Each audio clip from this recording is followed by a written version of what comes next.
Hi everyone, this is Ida of Created to Create. Welcome back to my channel. If you are not 18 years or older, this video content is not intended for you. I wanted to share a card that I created with my Carnation Craft new family Christmas collection. I did share the haul and I shared what it looked like, but I'm going to share with you what the card base looks like again.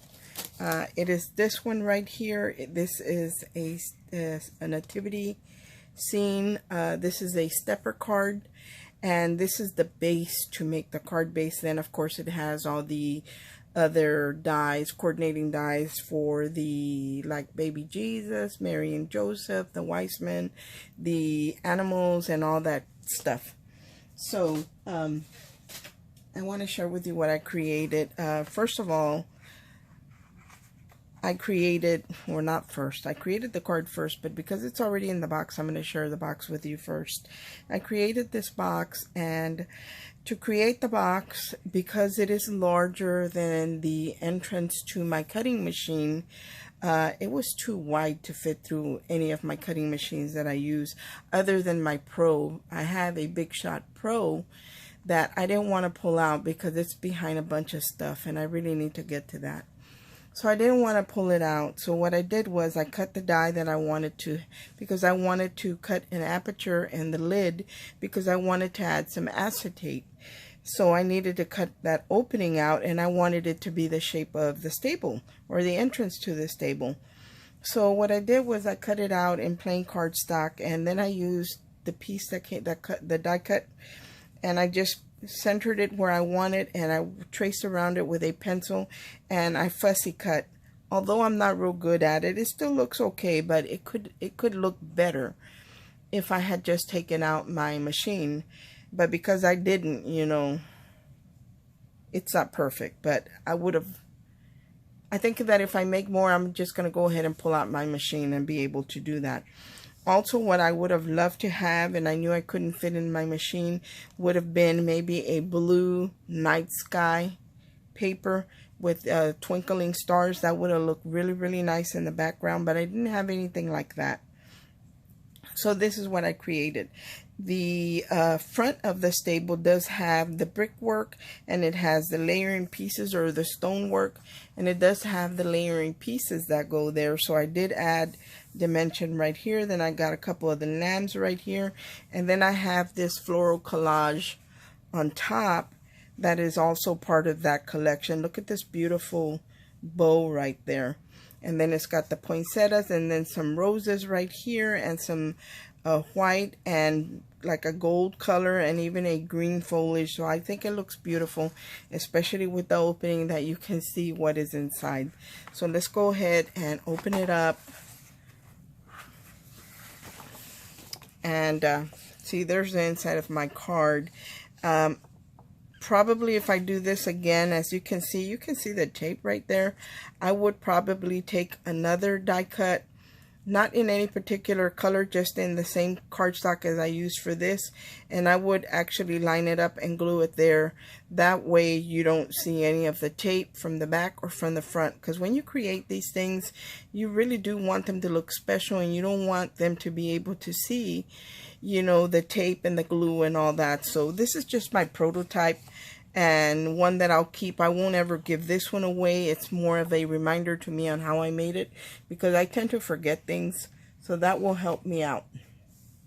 So here is the card that I created. Now, to create the box, all I used was a paper trimmer, but I can tell you that I used score tape, and it is coming undone. As you can see right here, it is coming undone. So the score tape really didn't do a good job as far as staying on, keeping this in place. I prefer to use glue, but I was having trouble with my glue, and I actually should have used a combination of both. I should have used the tape for a instant grab, and then the glue, so when the tape gave out like it is now, the glue would already be set and it wouldn't come undone. So that's probably what I will do in my next one, with my next one. So here's the card that I created. As you can see, it folds flat for packaging. But it is a large card, so you would have to, if you were mailing this to somebody, you would have to pay extra shipping. I do have a 1/2 inch deep box for the card because it is layered up a little bit. And the sentiment right here is also part of the collection, and it does come with the word die. Then it comes with the layering die, which is the silhouette. So I cut the silhouette out of acetate, and then I adhered the word to the acetate. That way it would look like it was just floating, and you don't see tape or glue or anything like that. So I love the way that looks. Plus it gives the word stability where it's not gonna tear or anything like that. And then right here, they do have a like a scroll die that I personally don't own, and I do want to, it's on my wish list because I wish I would have had it for this card, because I like to put scripture on my Christmas cards. And this one says, "For unto us a child is born, unto us a son is given." And that is a Divinity Design stamp set, and I will share that with you. So that way, if you're wanting to create something like this or have something similar, and you want scripture-based stamps for the season, then this would be it right here. And this is by, again, Divinity Designs, and it's Christmas card scriptures, and then it's K853. So you get a set of 5. It's a really nice set, you guys. So I bought this last year. I don't think I gave out one Christmas card last year. I don't know why. I know I created some, but I don't think I gave any of them out. Whenever I do Happy Mail or anything like that, I tend to forget that I created them. I put them away after I create them and share them, and then I forget it, that I even have them. But anyway, if you're one to give out cards, and maybe this is the year, we've all had a tough year, to send somebody a nice gift, Christmas card that, you know, it kind of gives hope, you know, because we have to have hope, you guys. So anyway, and hopefully this, you send somebody a card like this, they're going to display it. It's going to cheer them up, you know. It's going to bring a smile to their face that, one, you thought of them, and they're going to remember, you know, that there is hope. So this set for me was perfect. So I'm going to take it out, that way you can see what it is in a stepper card. So it will stand up, and what happens is, it's got, this is like on a little platform. I'm moving it right here where Joseph and Mary are, so you can see that that is on a platform that will hook up to the back. You have, see these 2 tabs right here? Well, one goes to the inside and one goes to the outside of the card, and you just kind of hook it right there. You see how I have the 2 tabs right here on the outside? I hope you can see that. That's what you want to do. And then this just sticks straight out. And what that does, it holds your card open. And of course, the recipient, when they get it, they're going to have to, you know, just kind of push up their characters, because when you lay it flat, of course, it's going to want to stay flat. But they are in little tabs, and you just push them up and they straighten up. And it is a very beautiful card, you guys. I added like some, let me see. This was a little tough. It's a little tough to maneuver. It was a little time consuming or tedious to put together, and I did have to watch their video. Carnation Craft does a great job of showing how to put their cards together, because this is a card base. The only thing I would do different, instead of using the artwork to create the base, I would use a heavier cardstock than the one that I printed on to create the base, and then I would print out in probably a 220 GSM paper, and it would have to be an A4, of course, for the artwork, and then I would layer it onto the white or cream or whatever color base I happen to make, because then that would make it more sturdy. Even though this is sturdy, it could be sturdier. So I added some bales of hay right here, some bales of hay, and then here are the 2 wise men And then there are the little lambs and the baby Jesus in the manger. And then, of course, Joseph and Mary. I'm going to lay it this way so you guys, I hope you guys can see what I'm seeing. And then, of course, here is that sentiment that just looks like it's floating there, but it's actually on acetate. And if you put it on thicker acetate, of course, it's going to be more firm. And then I added the greenery right here. That is also part of the collection, and the North Star. I did add stickles to the star, and I added diamond glitter to the diamond dust to some of the pine needles. And I think it looks beautiful, you guys. There again is the sentiment. Again, they do have this artwork is from their sentiment, but it's not their die. So it's a shorter one. I had to turn it sideways. So I am going to get theirs because it fits the artwork perfectly. And most of the sentiments are going to fit that scroll work or die pretty well. I think they're gonna fit on there pretty well. Again, these do have layering pieces for the stonework.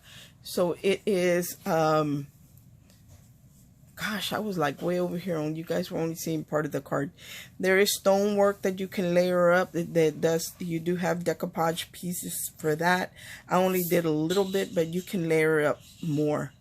But all in all, I love the way this card came out. But when I do decide to make them again, I'm going to go ahead and take the time and pull out my Big Shot Pro. That way I can cut the lid, the top of my box, perfectly by using the die. You know, nothing's going to do a better job than a die. And I'm horrible at fussy cutting. So I'm the first to tell you, I'm the worst. And but all in all, I love the way this came out. Again, it does lay flat. It is a stepper card, and all you have to do is just pick up this back platform, push all your characters back, and it will flatten up. That way you can put it back in the box. And I'm going to show you that it does fit in the box nicely. It is pretty wide. So I had to make it, I think this box measures a 9.5 by 9 3/4 because of the height of the star. You know, the star I couldn't lower it because then it would be in the faces of the characters. So I had to move it up, and that's why I need that extra so my star doesn't get bent. Also, with my other ones, I want to layer up the stars, back them up with some thicker paper as well. That way everything holds its shape nicely. So let's try and put the lid back on it, and it should fit perfectly. It is a snug fit, but it took me a little bit when I first tried to put it on there, but after I got it on there the first time, now it goes on pretty easily. But look at this presentation, you guys. I think it's beautiful, and you can see where I'm off right here. And I know they say don't point out your mistakes, because if you don't point them out, people don't see them. I see them, and they bother me. So this will not go to anybody. I will keep it. But for my next ones, I will pull out, set up my Big Shot Pro maybe on my kitchen table or something like that, because that machine is huge. That way I can cut the apertures in the front of all my lids. Just pull it out one time. Also, if you're going to use a layering scrapbook paper, you do want to cut both your papers, like your bigger one. Then you're going to come in a little bit for your second layer, so you can see a small edge. You want to put those together and the die on top of it, and then run that through the machine. That way the apertures line up. If it doesn't cut all the way through both papers, it at least leaves an indentation where you can line up your die and run it through again on that second paper. And that's the way you're going to get a more professional looking results by doing it that way. I would have liked to have found maybe some like a winter's night background with the stars and stuff like that, but I didn't have anything like that in my stash, so I had to settle for white. But all in all, I love the way it came out. So that is what I wanted to share with you. Again, This set is from Carnation Craft. They are from the UK, but they do ship to the US. Now, what I'm hearing is, or what I have heard is that they are trying to fix it so when we who are in the US go to purchase, it will be in dollar amounts. So that way you don't have to worry about converting. I don't think they've done it yet, but from what I hear, they're going to work on that. So hopefully they will, because that will answer a lot of your questions. Thanks for watching. I hope everyone is having a great day. I hope that this inspires you. If you're going to make complicated cards like this, we really do need to get a start on it in July, as we crafters like to do Christmas in July, because there's a lot of steps to creating cards like this, and you want to take your time and do your best work for your loved ones. Thanks for watching. I hope everyone is having a great day, and God bless. Bye.